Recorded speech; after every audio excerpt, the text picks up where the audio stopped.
Solar water heating encompasses two kinds of collectors, technologies. This one's the old one, 100 years old. This one, first ones I saw were in early 1980s, evacuated tubes.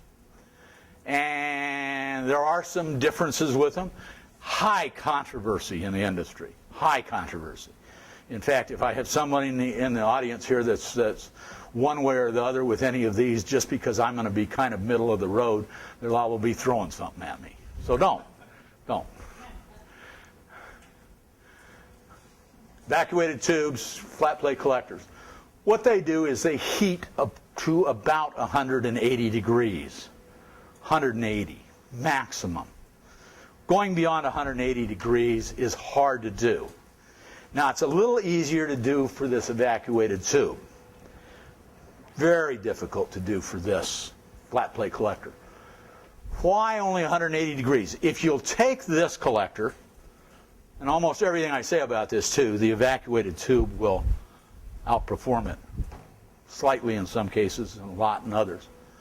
But if you will take this collector and just lay it out in the sun to where the sun's face hitting it, and it's nice bright sunshine like we have today, it's going to stagnate, stagnation temperature.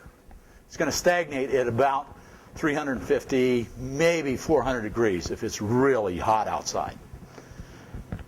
So it's going to go 300 degrees. Well, and once you put any flow through it at all, when it's at stagnation temperature, what it's doing is it's losing as much heat as it's getting at that temperature. Getting this much in, losing this. So it gets to a point where it doesn't get any hotter. It gets to stagnation temperature.